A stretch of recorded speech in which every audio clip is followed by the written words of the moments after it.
campers, families, and friends. It's Sarah at Vin's Nature Camp, and it's Friday, which means we're back together again for another week of Campfire Stories.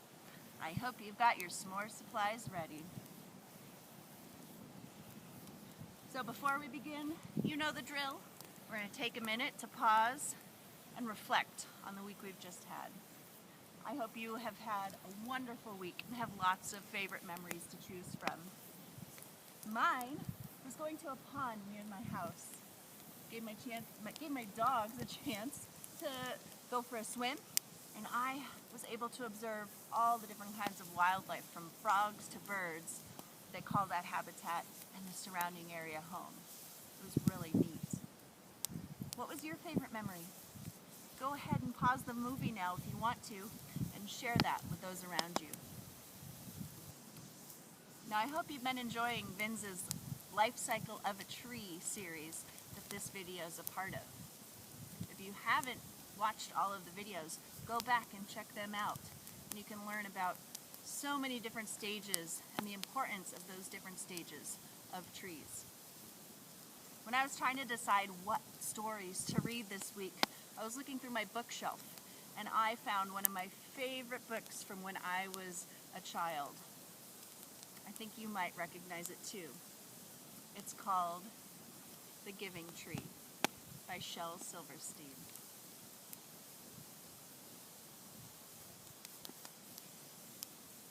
Once there was a tree, and she loved a little boy. And every day the boy would come, and he would gather her leaves and make them into crowns and play king of the forest. He would climb up her trunk and swing from her branches and eat apples. And they would play hide and go seek. And when he was tired, he would sleep in her shade.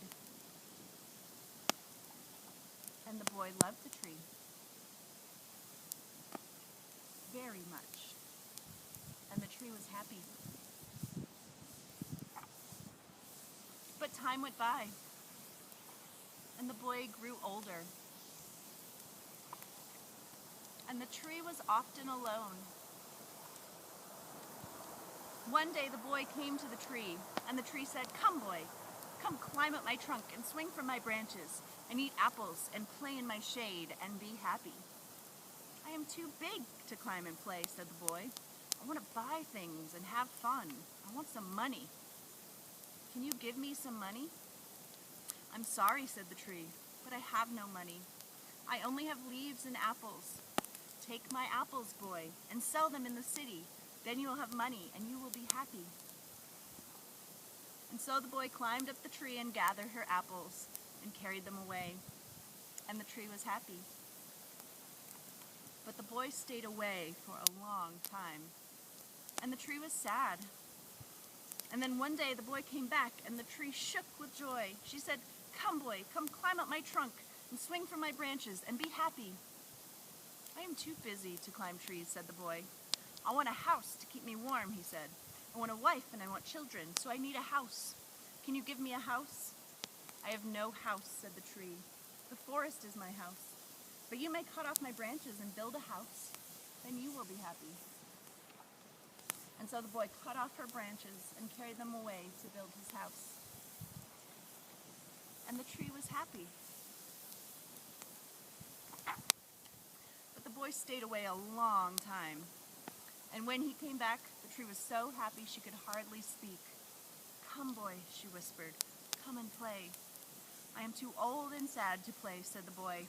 "I want a boat that will take me far away from here. Can you give me a boat?" "Cut down my trunk and make a boat," said the tree. "Then you can sail away and be happy." And so the boy cut down her trunk and made a boat and sailed away. And the tree was happy. But not really. And after a long time, the boy came back again. "I am sorry, boy," said the tree, "but I have nothing left to give you. My apples are gone. My teeth are too weak for apples, said the boy. My branches are gone, said the tree. You cannot swing on them. I am too old to swing on branches, said the boy. My trunk is gone, said the tree. You cannot climb. I am too tired to climb, said the boy. I am sorry, sighed the tree. I wish that I could give you something, but I have nothing left. I'm just an old stump. I'm sorry. I don't need very much now, said the boy. Just a quiet place to sit and rest. I am very tired. Well, said the tree, straightening herself up as much as she could. Well, an old stump is good for sitting and resting. Come, boy, sit down. Sit down and rest. And the boy did. And the tree was happy. The end. Now, as much as I love that story, and I really do, there is one thing about it that always bothered me. The boy was never all that grateful, it seemed, to all the amazing gifts that the tree was willing to give him just because she loved him. And sadly, I think that's true of most people.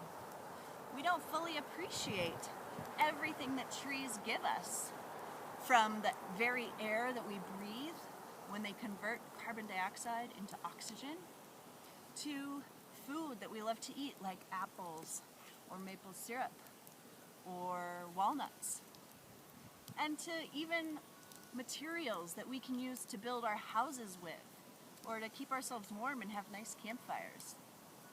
So I think that we all should pay a little bit more attention and give a little bit more thanks to the trees that give us so much. And our next story is going to talk about that. It is from Keepers of Life. You should be familiar with this one by now. Our collection of stories from Michael Caduto and Joseph Bruchac.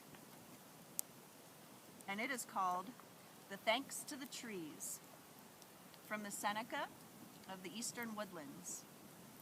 And this actually comes from a traditional Thanksgiving address from the Seneca. The Creator decided trees will be on Earth, growing here and there. Also, forests will be growing of trees. Groves will be growing on Earth. And it is still true that trees grow here and there. The Creator decided this will be something important, for from these trees medicines can come. And, certain it is, they are still growing, all of them, different in the way they grow. The Creator decided all of the trees will have names, every one of them, so that people will know them. And it is possible that from those trees, people will grow well. People will draw on those trees when it changes, the wind, when it grows colder. People will be kept warm, and they will work together as one, kept warm by the live coals of the earth. The Creator decided the trees will work together to bring food and happiness to families on earth. The Creator decided the trees will have this one to lead them, the maple. It is a special tree. The Creator decided when it becomes warm, it is then that the sap will flow. The maple trees will be tapped. From there, it will be collected. It may be boiled down by the people. And so then it will be possible for the people to drink the maple syrup again. Medicine will be made from the maple syrup, and people on earth will be helped. And so it is that people must thank the Creator and always be grateful, for it is certain that He sent the trees to the people which are standing on earth. People are the ones the Creator thought of. Those trees were meant to be used well by the people of earth.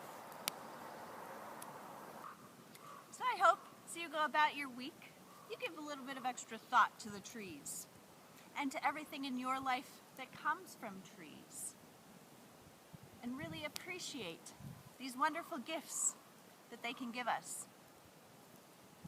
For me, I'm appreciating this nice campfire right now and the stick that I have to roast my marshmallow.